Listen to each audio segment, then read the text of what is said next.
تمہارا کلیجہ ٹھنڈا؟ علماء کے اوپر جتنی بکواسات تم کر سکتے تھے تم نے بکواس کی ہے، علماء کے حوالے سے جتنا اپنے اندر کا جو گند ہے اسے آپ نکالنا چاہتے تھے آپ نے نکال لیا ہے۔ آپ کے دل و دماغ کے اندر جو دین سے ایک نفرت پائی جاتی ہے، آپ علماء کو نشانہ بنا کے، در حقیقت میں آپ کے دل کے اندر جو دین سے بیزاری ہے، دین سے نفرت ہے، آپ اس کو اگل رہے ہوتے ہیں۔ آپ نے کبھی اس چیز کا احساس کیا ہے؟ لاہور واقعے کے اوپر جس بدتمیزی کے ساتھ، جس بد تہذیبی کے ساتھ علماء کرام کو نشانے پہ رکھا گیا ہے اور علماء کرام کی توہین کی گئی ہے، در حقیقت میں یہ ہمارے معاشرے کے اندر ایک ایسی خاص فکر پائی جاتی ہے، ایک ایسی خاص سوچ پائی جاتی ہے کہ جو باقی جتنے معاملات ہوتے رہیں ان کے اوپر ان کو سانپ سونگھ لیتا ہے۔ لیکن جب بھی کوئی اس طرح کا معاملہ پیش آتا ہے کہ جہاں پر دین کو کسی لحاظ سے وہاں پر دین شامل ہوتا ہے تو یہ لوگ فوراً علماء کی طرف اپنی توپوں کا نشانہ کرتے ہیں اور تاک کے جو ہے وہ ان کو تیر مارنا شروع کر دیتے ہیں۔ حضرات محترم، لاہور کے اندر جو واقعہ ہوا ہے، آپ مجھے یہ بتائیے کہ یہ جو لوگ بکواس کر رہے ہیں کہ مولویوں نے یہ کیا ہے، حلوہ کھانے والی پارٹی نے یہ کیا ہے، ان سے جا کے پوچھو تو صحیح کہ تمہارا کون سا باپ وہاں پہ مولوی کھڑا تھا جس نے اس مسئلے کو ہائی لائٹ کیا ہے۔ میں تو یہ سمجھتا ہوں کہ اس کی پوری تحقیق اگر ہو تو یہ پورے کا پورا ایک پری پلان جو ہے وہ ایک منصوبہ ہے، یہ منصوبہ بندی کے ساتھ کے ساری چیزیں ہوئی ہیں۔ اس سے پہلے اس رسم الخط کے لباس کو پوری دنیا کے اندر میرے سمیت کتنے لوگ جانتے اور پہچانتے تھے؟ کسی کو اس کے بارے میں بہت کم علم تھا۔ آپ دیکھیں کہ اس کی کتنی بڑی مارکیٹنگ ہوئی ہے، پھر اس سے ہٹ کے یہ چیزیں اتنی زیادہ جو ہے وہ عام ہو جائیں گی کہ اب اگر حقیقتاً میں بھی کوئی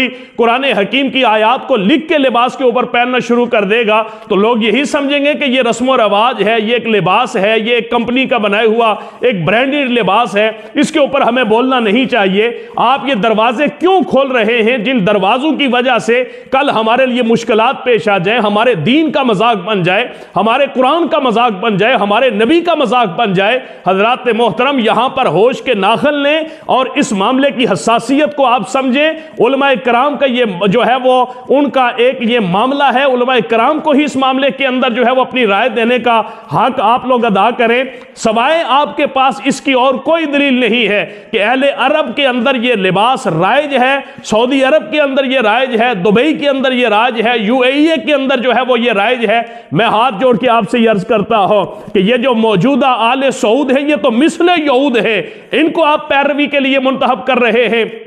ان لوگوں کو آپ جو ہے وہ اپنے لیے دلیل بنا رہے ہیں۔ حالانکہ یہ بات ذہن کے اندر رکھیں کہ قرآن عربی زبان، یہ ہماری کتاب عربی کے اندر نازل ہوئی ہے، ہمارے نبی کی زبان عربی ہے، اہل جنت کی زبان عربی ہے، ہماری کتاب کی زبان عربی ہے، لہٰذا جس رسم الخط کے اندر عربی زبان کو قرآن لکھا جاتا ہے اس کی ہم کسی لحاظ سے بھی توہین برداشت نہیں کر سکتے۔ ایک طوفان بدتمیزی ہے اس کے بعد جو چل رہا ہے، ہمارے شیمپو کے پر لکھا ہوا ہے، عربی لکھی ہوئی ہے، کیا ہم اسے باتھ روم میں لے کے جا سکتے ہیں یا نہیں لے کے جا سکتے؟ لوگوں نے مختلف قسم کی چیزیں جو ہے فلاں شرٹ کے اوپر یہ لکھا ہے، اب حلوہ خور اس کے پیچھے بھی پڑ جائے۔ لعنت ہو تمہاری سوچ کے اوپر، لعنت ہو تمہاری فکر کے اوپر، اپنے آپ کو مسلمان کہتے ہو اور پھر اسلام کے خلاف کسی پروپیگنڈے کے اندر تم اسلام دشمن قوتوں کا دست و بازو بننے سے پیچھے نہیں ہٹتے۔ اب وہ تمہاری مائیں اور بہنیں جو مارچ کے اندر میرا جسم اور میری مرضی کی سوچ لے کے نکلیں گی، دیکھنا وہ تمہاری مائیں اور بہنیں کس طرح کا لباس پہن کے اب جو ہے وہ آپ کے سامنے آ کے کھڑی ہوں گی۔ یہاں پر کہا جاتا ہے کہ جی دیکھیں یہ جو ہے وہ اس کا دین کے ساتھ کوئی تعلق نہیں ہے۔ آپ یہ بات یاد رکھیں، فتاوی عالمگیری آپ اٹھا کے دیکھیے جس پر کم و بیش 400 علماء کرام کے مستند علماء کرام کے دستخط موجود ہیں، جہاں پر یہ لکھا گیا ہے کہ اگر کسی الماری کے اندر، کسی صندوق کے اندر اگر کتابیں پڑی ہوں تو اس کے اوپر آپ اپنا لباس نہیں رکھ سکتے، آپ اپنے استعمال کے کپڑے وہاں پہ نہیں رکھ سکتے، اس لیے کہ اس کی بے حرمتی ہو رہی ہوتی ہے۔ اسی طرح فتاوی رضویہ اٹھا کے دیکھیے، وہاں پر 23ویں جلد کے اندر یہ لکھا ہے کہ حروف تہجی کا ادب و احترام کرنا یہ بھی ہمارے اوپر لازم ہے، اس لیے کہ یہ حضرت ہود علیہ السلام کے اوپر نازل کیے گئے ہیں اور یہ اللہ کی طرف سے کلام کی حیثیت رکھتے ہیں۔ یہ لوگ جو طوفان بدتمیزی کھڑا کر لیتے ہیں ایسے مقام کے اوپر. میں تو یہ سمجھتا ہوں کہ یہ پوری کی پوری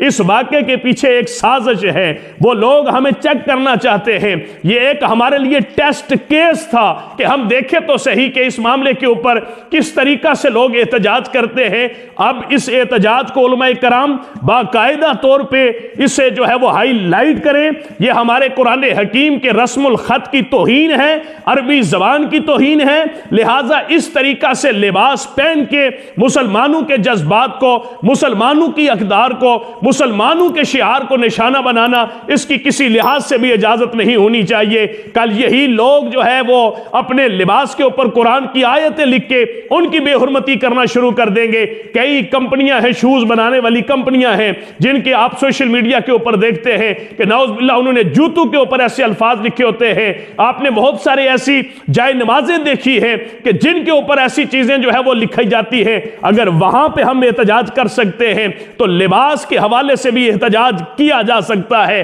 آج اگر اس کے اوپر حلوا لکھا ہوا ہے, میٹھے کا معنی لکھا ہوا ہے, تو میرے بھائی کل وہاں پر الرحمن بھی لکھا ہوگا, کل وہاں پر القدوس بھی لکھا ہوگا, وہاں پہ کل محمد بھی لکھا ہوگا, وہاں پہ کل جو ہے وہ کوئی اور نام لکھا ہوگا جس کی جو ہے وہ توہین ہو رہی ہوگی, اور ہم آنکھیں بند کر کے وہاں سے گزر جائیں گے. یہ ہمارا معاشرہ, جس معاشرے کے اندر ادب و احترام کو ہم نے بڑی محنت کے ساتھ جو ہے وہ دین کے حصہ بنا کر لوگوں کے دلوں کے اندر دین کی, قرآن کی, نبی کی محبت کو پیدا فرمایا ہے, اس لیے چند لوگ گستاخانہ